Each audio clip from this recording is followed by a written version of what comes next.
दक्षिण महाराष्ट्रातील जागृत देवस्थान कुलदैवत ज्योतिबा, लाखो भक्तांचा पाठीराखा, दख्खनचा राजा ज्योतिबाचा आज आपण महामंत्र ऐकत आहोत. आपल्या भक्तांचे आजार विकार स्वतःवर घेऊन त्यांना सुखी ठेवणारा दख्खनचा राजा ज्योतिबा, खास ज्यांचं कुलदैवत ज्योतिबा आहे त्यांना आशीर्वाद स्वरूप म्हणून 108 आवर्तनांचा महामंत्र आज आपण ऐकणार आहोत.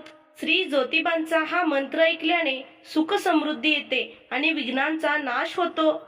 अत्यंत फलदायी व प्रभावी ज्योतिबा देवांची कृपा प्राप्त करून देणारा हा मंत्र आज आपण ऐकूयात. ज्यांचे कुलदैवत ज्योतिबा आहे त्यांनी रविवारीच नव्हे तर दररोज या मंत्राचा जप ऐकावा, ज्यामुळे आपल्या हातून ज्योतिबाची सेवा घडेल, कुलदैवताचा आशीर्वाद प्राप्त होईल, सर्व संकटे दूर होतील, अडचणीतून मार्ग निघेल. दररोज सकाळी 30 मिनिटे घरामध्ये हा मंत्र लावून ठेवा. घरात नेहमी सुख शांती आणि समृद्धी राहील. या मंत्र जपातून मिळणाऱ्या आशीर्वादातून कुळाचा उद्धार होईल. दररोज हा मंत्र ऐका आणि जप करा. या मंत्र जपामुळे तुमचे मन प्रसन्न होईल. या मंत्र जपाचा तुम्हाला 7 दिवसात परिणाम दिसून येईल. चला तर भक्तांनो, या मंत्र जपाला सुरुवात करूया.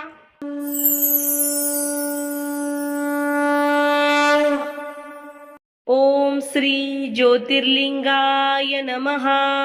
ओम श्री केदारनाथाय नमः. ओम श्री ज्योतिर्लिंगाय नमः. ओम श्री केदारनाथाय नमः. ओम श्री ज्योतिर्लिंगाय नमः. ओम श्री केदारनाथाय नमः. ओम श्री ज्योतिर्लिंगाय नमः. ओम श्री केदारनाथाय नमः. ओम श्री ज्योतिर्लिंगाय नमः. ओम श्री केदारनाथाय नमः. ओम श्री ज्योतिर्लिंगाय नमः.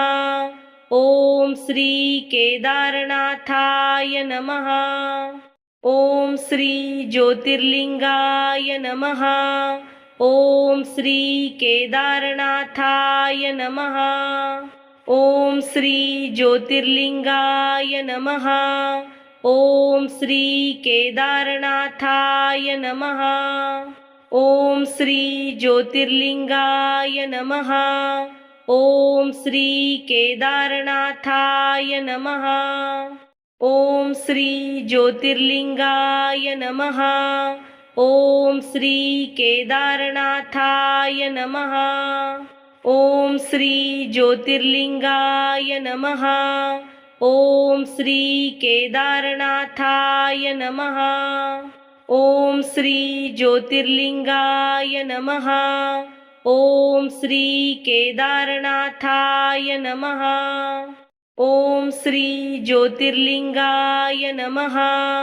ओम श्री केदारनाथाय नमः. ओम श्री ज्योतिर्लिंगाय नमः. ओम श्री केदारनाथाय नमः. ओम श्री ज्योतिर्लिंगाय नमः.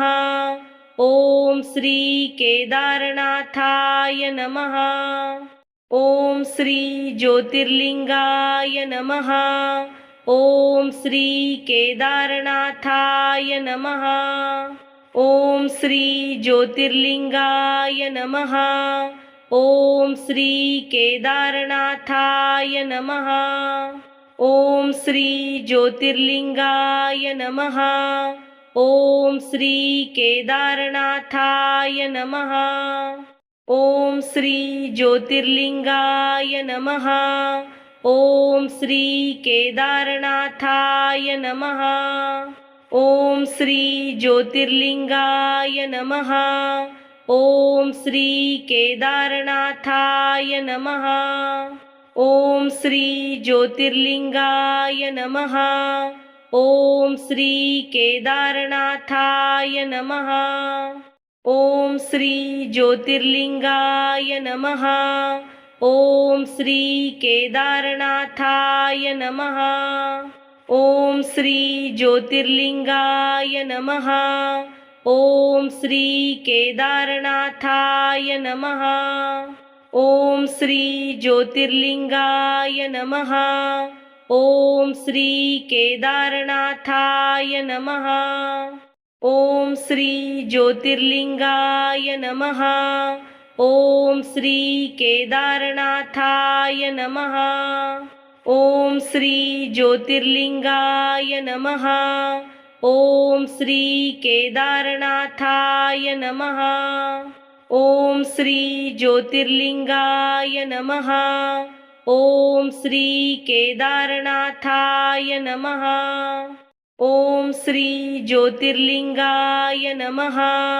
ओम श्री केदारनाथाय नमः। ओम श्री ज्योतिर्लिंगाय नमः। ओम श्री केदारनाथाय नमः। ओम श्री ज्योतिर्लिंगाय नमः। ओम श्री केदारनाथाय नमः। ओम श्री ज्योतिर्लिंगाय नमः। ओम श्री केदारनाथाय नमः।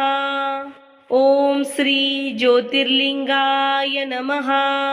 ओम श्री केदारनाथाय नमः। ओम श्री ज्योतिर्लिंगाय नमः। ओम श्री केदारनाथाय नमः। ओम श्री ज्योतिर्लिंगाय नमः। ओम श्री केदारनाथाय नमः। ओम श्री ज्योतिर्लिंगाय नमः। ओम श्री केदारनाथाय नमः। ओम श्री ज्योतिर्लिंगाय नमः। ओम श्री केदारनाथाय नमः। ओम श्री ज्योतिर्लिंगाय नमः। ओम श्री केदारनाथाय नमः। ओम श्री ज्योतिर्लिंगाय नमः। ओम श्री केदारनाथाय नमः। ओम श्री ज्योतिर्लिंगाय नमः। ओम श्री केदारनाथाय नमः।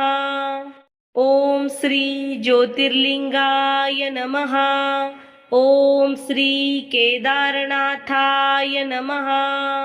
ओम श्री ज्योतिर्लिंगाय नमः। ओम श्री केदारनाथाय नमः।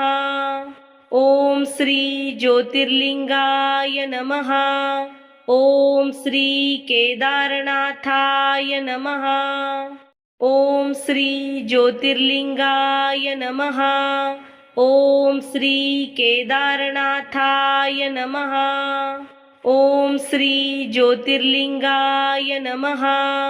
ओम श्री केदारनाथाय नमः। ओम श्री ज्योतिर्लिंगाय नमः। ओम श्री केदारनाथाय नमः। ओम श्री ज्योतिर्लिंगाय नमः। ओम श्री केदारनाथाय नमः।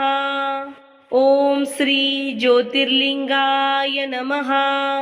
ओम श्री केदारनाथाय नमः। ओम श्री ज्योतिर्लिंगाय नमः। ओम श्री केदारनाथाय नमः।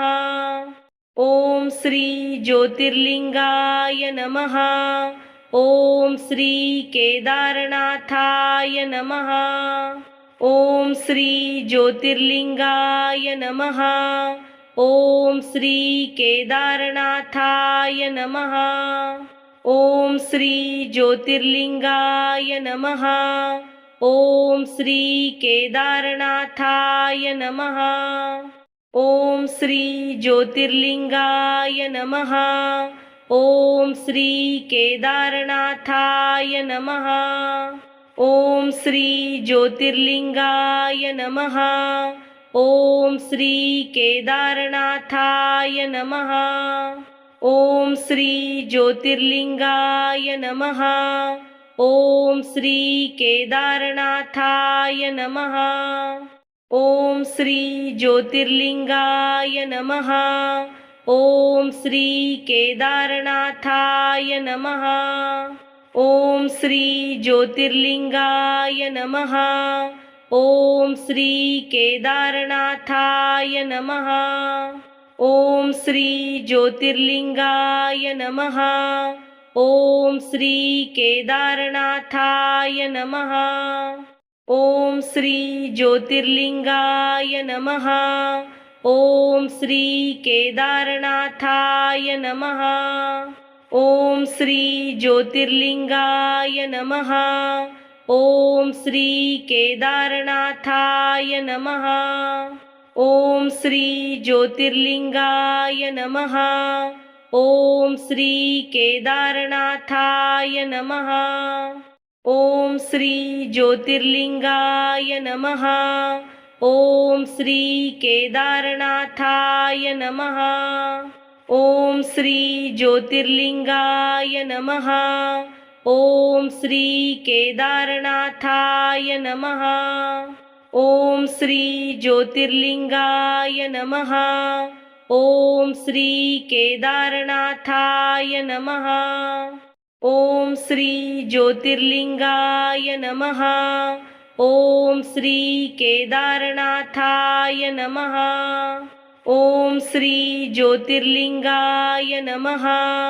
ओम श्री केदारनाथाय नमः। ओम श्री ज्योतिर्लिंगाय नमः। ओम श्री केदारनाथाय नमः। ओम श्री ज्योतिर्लिंगाय नमः। ओम श्री केदारनाथाय नमः। ओम श्री ज्योतिर्लिंगाय नमः। ओम श्री केदारनाथाय नमः। ओम श्री ज्योतिर्लिंगाय नमः। ओम श्री केदारनाथाय नमः। ओम श्री ज्योतिर्लिंगाय नमः। ओम श्री केदारनाथाय नमः। ओम श्री ज्योतिर्लिंगाय नमः। ओम श्री केदारनाथाय नमः। ओम श्री ज्योतिर्लिंगाय नमः। ओम श्री केदारनाथाय नमः। ओम श्री ज्योतिर्लिंगाय नमः। ओम श्री केदारनाथाय नमः। ओम श्री ज्योतिर्लिंगाय नमः। ओम श्री केदारनाथाय नमः। ओम श्री ज्योतिर्लिंगाय नमः। ओम श्री केदारनाथाय नमः। ओम श्री ज्योतिर्लिंगाय नमः। ओम श्री केदारनाथाय नमः। ओम श्री ज्योतिर्लिंगाय नमः। ओम श्री केदारनाथाय नमः। ओम श्री ज्योतिर्लिंगाय नमः। ओम श्री केदारनाथाय नमः। ओम श्री ज्योतिर्लिंगाय नमः। ओम श्री केदारनाथाय नमः। ओम श्री ज्योतिर्लिंगाय नमः। ओम श्री केदारनाथाय नमः। ओम श्री ज्योतिर्लिंगाय नमः। ओम श्री केदारनाथाय नमः। ओम श्री ज्योतिर्लिंगाय नमः। ओम श्री केदारनाथाय नमः। ओम श्री ज्योतिर्लिंगाय नमः। ओम श्री केदारनाथाय नमः। ओम श्री ज्योतिर्लिंगाय नमः।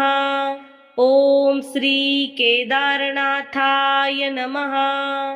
ओम श्री ज्योतिर्लिंगाय नमः। ओम श्री केदारनाथाय नमः। ओम श्री ज्योतिर्लिंगाय नमः। ओम श्री केदारनाथाय नमः। ओम श्री ज्योतिर्लिंगाय नमः। ओम श्री केदारनाथाय नमः। ओम श्री ज्योतिर्लिंगाय नमः। ओम श्री केदारनाथाय नमः। ओम श्री ज्योतिर्लिंगाय नमः। ओम श्री केदारनाथाय नमः।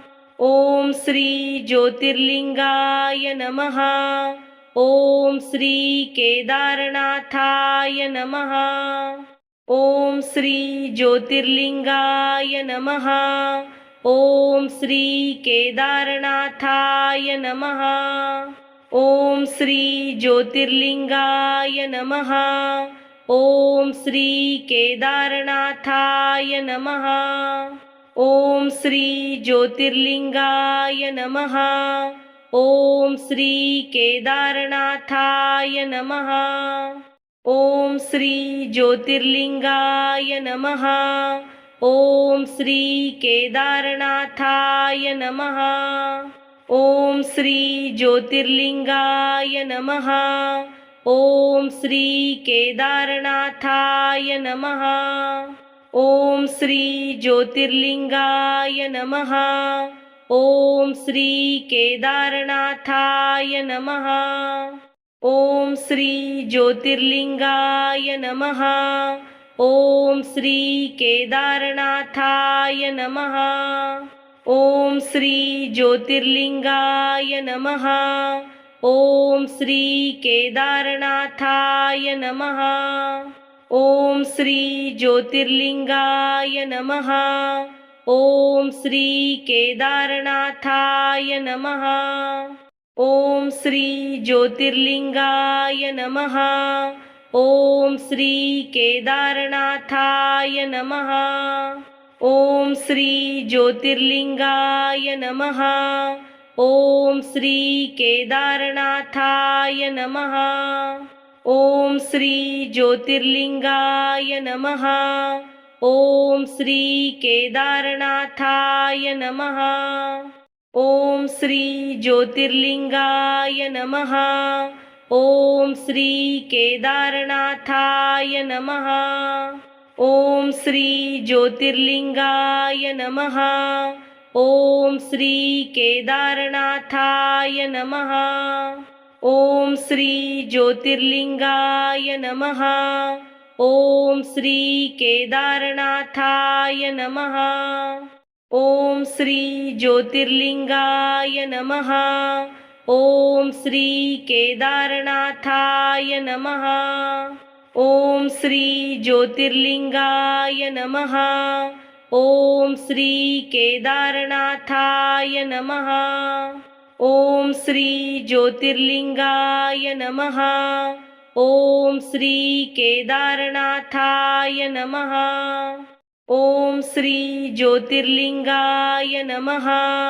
ओम श्री केदारनाथाय नमः। ओम श्री ज्योतिर्लिंगाय नमः।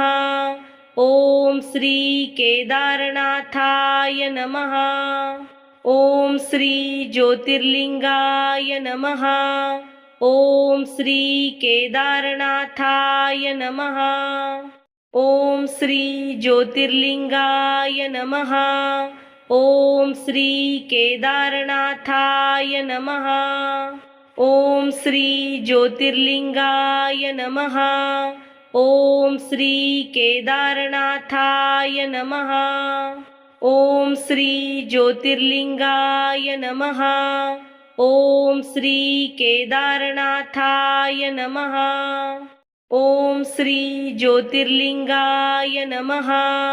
ओम श्री केदारनाथाय नमः। ओम श्री ज्योतिर्लिंगाय नमः। ओम श्री केदारनाथाय नमः। ओम श्री ज्योतिर्लिंगाय नमः। ओम श्री केदारनाथाय नमः। ओम श्री ज्योतिर्लिंगाय नमः। ओम श्री केदारनाथाय नमः। ओम श्री ज्योतिर्लिंगाय नमः।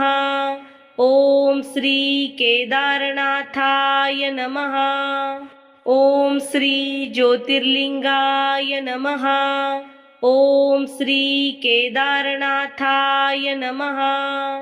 ओम श्री ज्योतिर्लिंगाय नमः। ओम श्री केदारनाथाय नमः। ओम श्री ज्योतिर्लिंगाय नमः। ओम श्री केदारनाथाय नमः। ओम श्री ज्योतिर्लिंगाय नमः। ओम श्री केदारनाथाय नमः।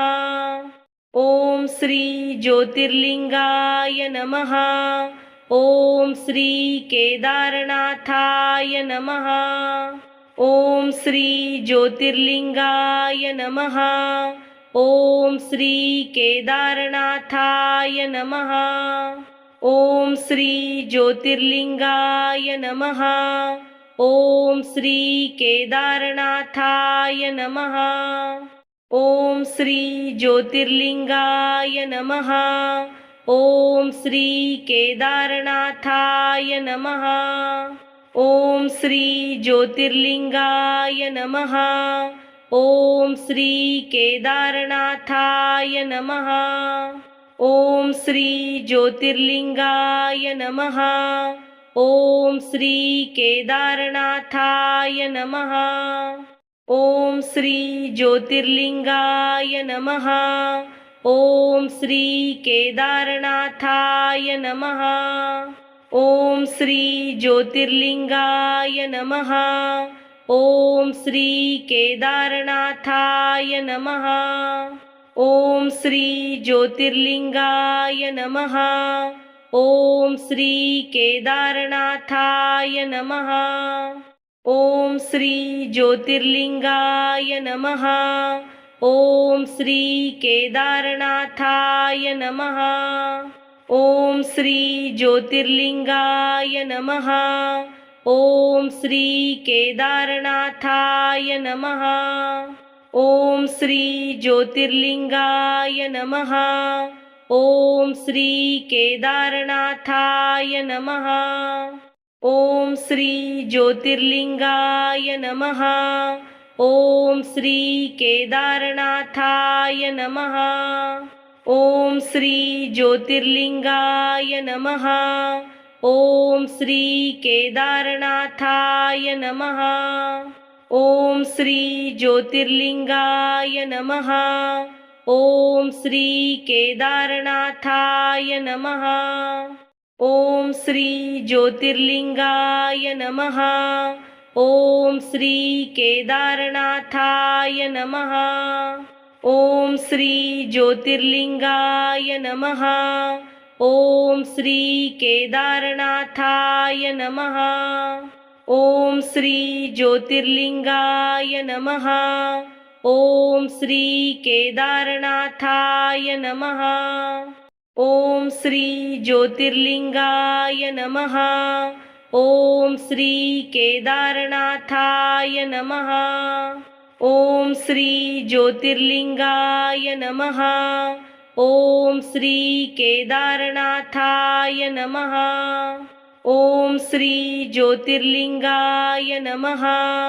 ओम श्री केदारनाथाय नमः। ओम श्री ज्योतिर्लिंगाय नमः।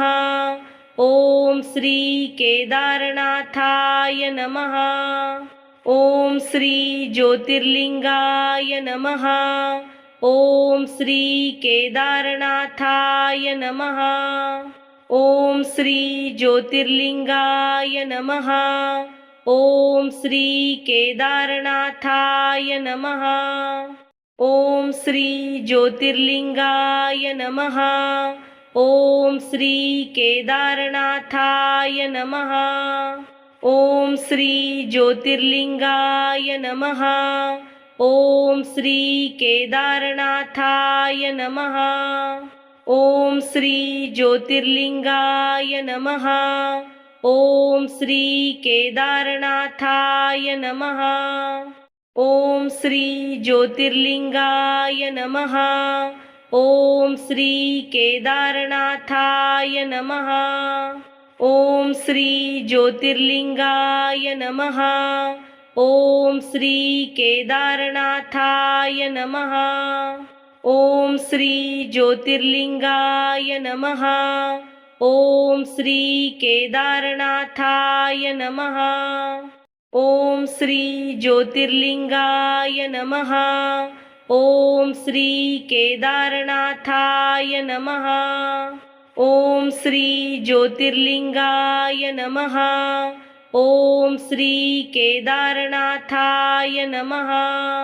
ओम श्री ज्योतिर्लिंगाय नमः। ओम श्री केदारनाथाय नमः। ओम श्री ज्योतिर्लिंगाय नमः। ओम श्री केदारनाथाय नमः। ओम श्री ज्योतिर्लिंगाय नमः। ओम श्री केदारनाथाय नमः। ओम श्री ज्योतिर्लिंगाय नमः। ओम श्री केदारनाथाय नमः। ओम श्री ज्योतिर्लिंगाय नमः। ओम श्री केदारनाथाय नमः। ओम श्री ज्योतिर्लिंगाय नमः। ओम श्री केदारनाथाय नमः। ओम श्री ज्योतिर्लिंगाय नमः। ओम श्री केदारनाथाय नमः। ओम श्री ज्योतिर्लिंगाय नमः। ओम श्री केदारनाथाय नमः। ओम श्री ज्योतिर्लिंगाय नमः। ओम श्री केदारनाथाय नमः। ओम श्री ज्योतिर्लिंगाय नमः। ओम श्री केदारनाथाय नमः। ओम श्री ज्योतिर्लिंगाय नमः। ओम श्री केदारनाथाय नमः। ओम श्री ज्योतिर्लिंगाय नमः। ओम श्री केदारनाथाय नमः। ओम श्री ज्योतिर्लिंगाय नमः। ओम श्री केदारनाथाय नमः। ओम श्री ज्योतिर्लिंगाय नमः। ओम श्री केदारनाथाय नमः। ओम श्री ज्योतिर्लिंगाय नमः। ओम श्री केदारनाथाय नमः। ओम श्री ज्योतिर्लिंगाय नमः। ओम श्री केदारनाथाय नमः। ओम श्री ज्योतिर्लिंगाय नमः। ओम श्री केदारनाथाय नमः। ओम श्री ज्योतिर्लिंगाय नमः। ओम श्री केदारनाथाय नमः। ओम श्री ज्योतिर्लिंगाय नमः। ओम श्री केदारनाथाय नमः। ओम श्री ज्योतिर्लिंगाय नमः। ओम श्री केदारनाथाय नमः। ओम श्री ज्योतिर्लिंगाय नमः।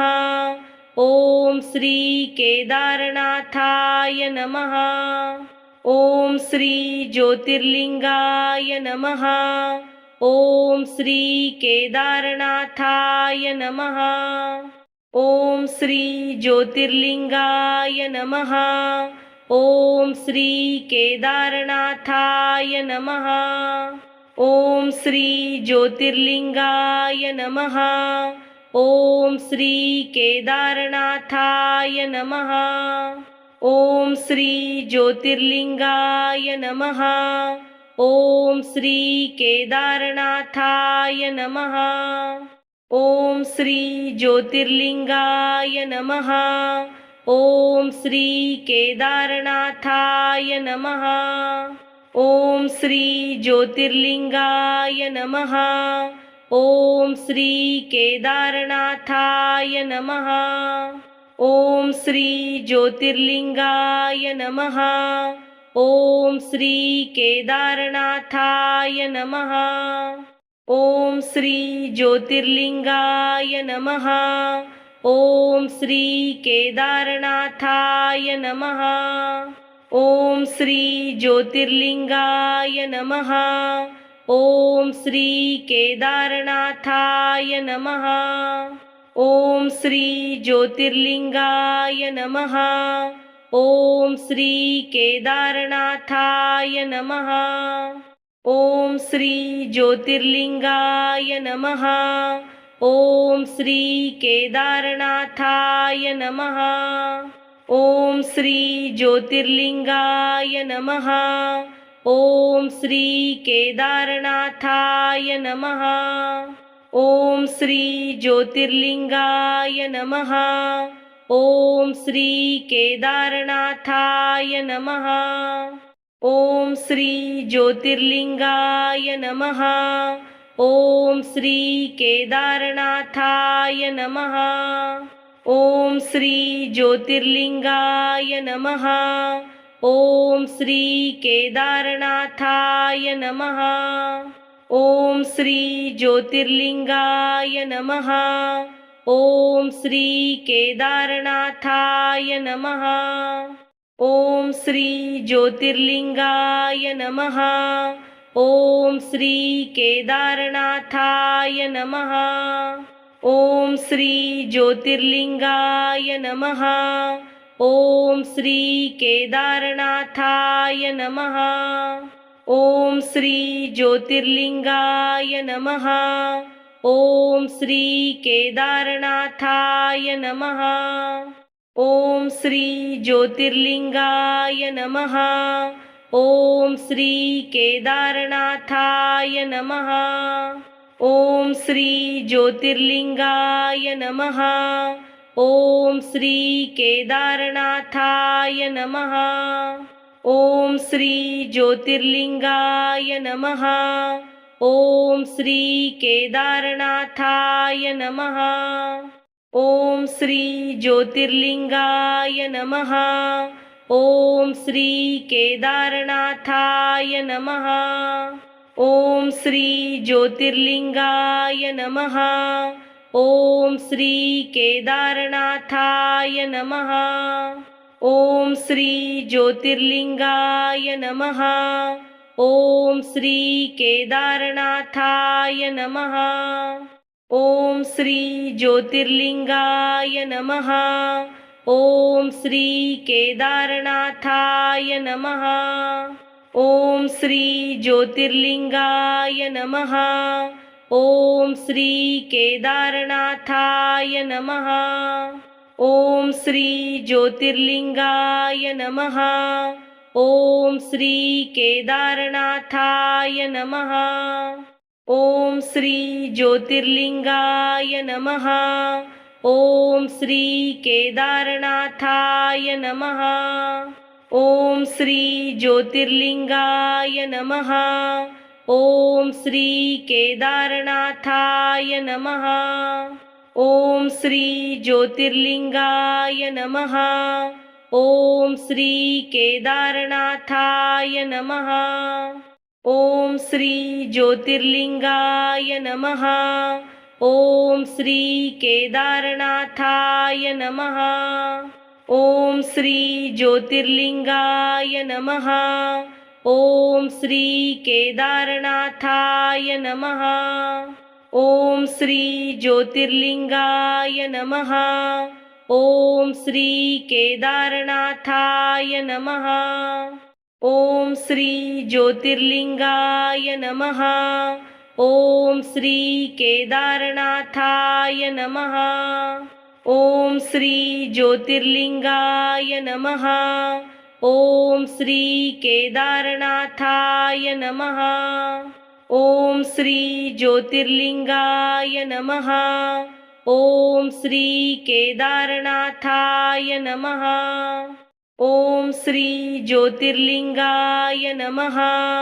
ओम श्री केदारनाथाय नमः। ओम श्री ज्योतिर्लिंगाय नमः। ओम श्री केदारनाथाय नमः। ओम श्री ज्योतिर्लिंगाय नमः। ओम श्री केदारनाथाय नमः। ओम श्री ज्योतिर्लिंगाय नमः। ओम श्री केदारनाथाय नमः। ओम श्री ज्योतिर्लिंगाय नमः। ओम श्री केदारनाथाय नमः। ओम श्री ज्योतिर्लिंगाय नमः। ओम श्री केदारनाथाय नमः। ओम श्री ज्योतिर्लिंगाय नमः। ओम श्री केदारनाथाय नमः। ओम श्री ज्योतिर्लिंगाय नमः। ओम श्री केदारनाथाय नमः। ओम श्री ज्योतिर्लिंगाय नमः। ओम श्री केदारनाथाय नमः। ओम श्री ज्योतिर्लिंगाय नमः। ओम श्री केदारनाथाय नमः। ओम श्री ज्योतिर्लिंगाय नमः। ओम श्री केदारनाथाय नमः। ओम श्री ज्योतिर्लिंगाय नमः। ओम श्री केदारनाथाय नमः।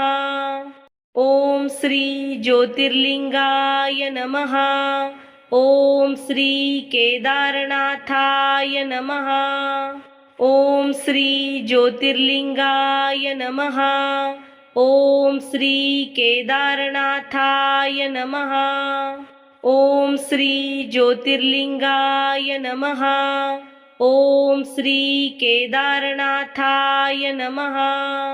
ओम श्री ज्योतिर्लिंगाय नमः। ओम श्री केदारनाथाय नमः। ओम श्री ज्योतिर्लिंगाय नमः। ओम श्री केदारनाथाय नमः। ओम श्री ज्योतिर्लिंगाय नमः। ओम श्री केदारनाथाय नमः। ओम श्री ज्योतिर्लिंगाय नमः। ओम श्री केदारनाथाय नमः। ओम श्री ज्योतिर्लिंगाय नमः। ओम श्री केदारनाथाय नमः। ओम श्री ज्योतिर्लिंगाय नमः। ओम श्री केदारनाथाय नमः। ओम श्री ज्योतिर्लिंगाय नमः। ओम श्री केदारनाथाय नमः। ओम श्री ज्योतिर्लिंगाय नमः। ओम श्री केदारनाथाय नमः। ओम श्री ज्योतिर्लिंगाय नमः। ओम श्री केदारनाथाय नमः। ओम श्री ज्योतिर्लिंगाय नमः। ओम श्री केदारनाथाय नमः। ओम श्री ज्योतिर्लिंगाय नमः। ओम श्री केदारनाथाय नमः। ओम श्री ज्योतिर्लिंगाय नमः। ओम श्री केदारनाथाय नमः। ओम श्री ज्योतिर्लिंगाय नमः। ओम श्री केदारनाथाय नमः। ओम श्री ज्योतिर्लिंगाय नमः। ओम श्री केदारनाथाय नमः। ओम श्री ज्योतिर्लिंगाय नमः। ओम श्री केदारनाथाय नमः। ओम श्री ज्योतिर्लिंगाय नमः। ओम श्री केदारनाथाय नमः। ओम श्री ज्योतिर्लिंगाय नमः। ओम श्री केदारनाथाय नमः। ओम श्री ज्योतिर्लिंगाय नमः। ओम श्री केदारनाथाय नमः। ओम श्री ज्योतिर्लिंगाय नमः। ओम श्री केदारनाथाय नमः। ओम श्री ज्योतिर्लिंगाय नमः। ओम श्री केदारनाथाय नमः। ओम श्री ज्योतिर्लिंगाय नमः। ओम श्री केदारनाथाय नमः। ओम श्री ज्योतिर्लिंगाय नमः। ओम श्री केदारनाथाय नमः। ओम श्री ज्योतिर्लिंगाय नमः। ओम श्री केदारनाथाय नमः। ओम श्री ज्योतिर्लिंगाय नमः। ओम श्री केदारनाथाय नमः। ओम श्री ज्योतिर्लिंगाय नमः। ओम श्री केदारनाथाय नमः। ओम श्री ज्योतिर्लिंगाय नमः। ओम श्री केदारनाथाय नमः। ओम श्री ज्योतिर्लिंगाय नमः। ओम श्री केदारनाथाय नमः। ओम श्री ज्योतिर्लिंगाय नमः। ओम श्री केदारनाथाय नमः। ओम श्री ज्योतिर्लिंगाय नमः। ओम श्री केदारनाथाय नमः। ओम श्री ज्योतिर्लिंगाय नमः। ओम श्री केदारनाथाय नमः। ओम श्री ज्योतिर्लिंगाय नमः। ओम श्री केदारनाथाय नमः। ओम श्री ज्योतिर्लिंगाय नमः। ओम श्री केदारनाथाय नमः। ओम श्री ज्योतिर्लिंगाय नमः। ओम श्री केदारनाथाय नमः। ओम श्री ज्योतिर्लिंगाय नमः। ओम श्री केदारनाथाय नमः। ओम श्री ज्योतिर्लिंगाय नमः। ओम श्री केदारनाथाय नमः। ओम श्री ज्योतिर्लिंगाय नमः। ओम श्री केदारनाथाय नमः। ओम श्री ज्योतिर्लिंगाय नमः। ओम श्री केदारनाथाय नमः। ओम श्री ज्योतिर्लिंगाय नमः। ओम श्री केदारनाथाय नमः। ओम श्री ज्योतिर्लिंगाय नमः। ओम श्री केदारनाथाय नमः। ओम श्री ज्योतिर्लिंगाय नमः। ओम श्री केदारनाथाय नमः। ओम श्री ज्योतिर्लिंगाय नमः। ओम श्री केदारनाथाय नमः। ओम श्री ज्योतिर्लिंगाय नमः। ओम श्री केदारनाथाय नमः। ओम श्री ज्योतिर्लिंगाय नमः। ओम श्री केदारनाथाय नमः। ओम श्री ज्योतिर्लिंगाय नमः। ओम श्री केदारनाथाय नमः। ओम श्री ज्योतिर्लिंगाय नमः। ओम श्री केदारनाथाय नमः। ओम श्री ज्योतिर्लिंगाय नमः। ओम श्री केदारनाथाय नमः। ओम श्री ज्योतिर्लिंगाय नमः। ओम श्री केदारनाथाय नमः। ओम श्री ज्योतिर्लिंगाय नमः। ओम श्री केदारनाथाय नमः। ओम श्री ज्योतिर्लिंगाय नमः। ओम श्री केदारनाथाय नमः। ओम श्री ज्योतिर्लिंगाय नमः। ओम श्री केदारनाथाय नमः। ओम श्री ज्योतिर्लिंगाय नमः।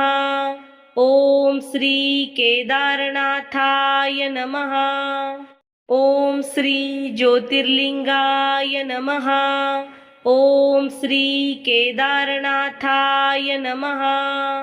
ओम श्री ज्योतिर्लिंगाय नमः। ओम श्री केदारनाथाय नमः। ओम श्री ज्योतिर्लिंगाय नमः। ओम श्री केदारनाथाय नमः।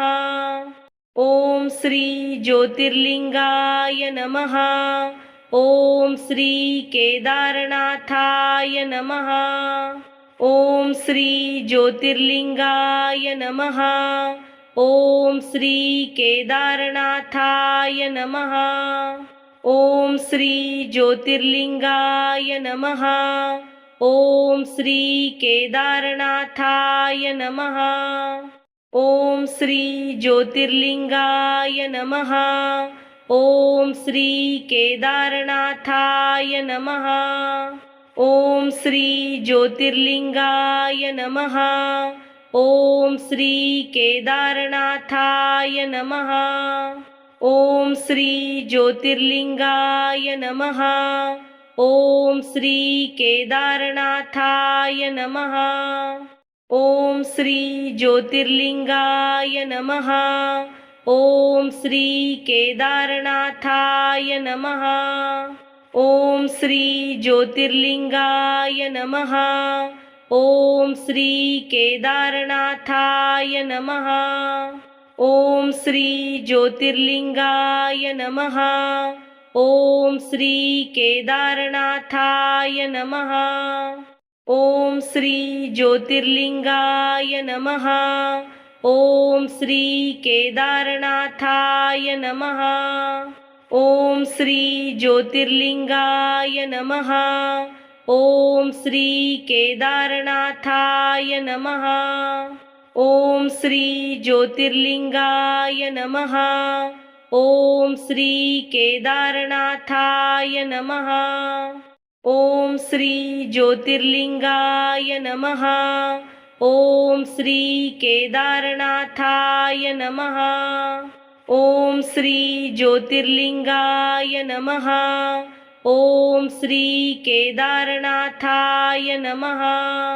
ओम श्री ज्योतिर्लिंगाय नमः। ओम श्री केदारनाथाय नमः। ओम श्री ज्योतिर्लिंगाय नमः। ओम श्री केदारनाथाय नमः।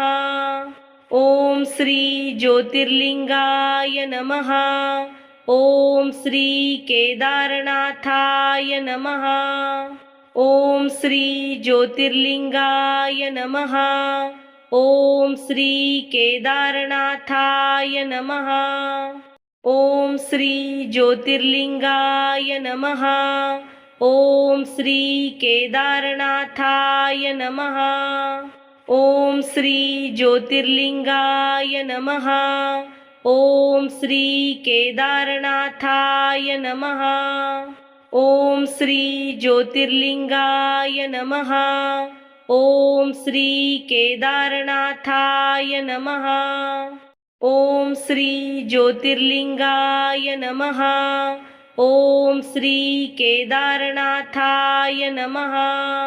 ओम श्री ज्योतिर्लिंगाय नमः। ओम श्री केदारनाथाय नमः। ओम श्री ज्योतिर्लिंगाय नमः। ओम श्री केदारनाथाय नमः। ओम श्री ज्योतिर्लिंगाय नमः।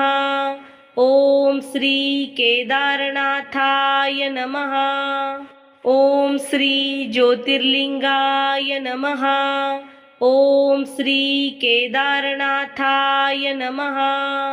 ओम श्री ज्योतिर्लिंगाय नमः।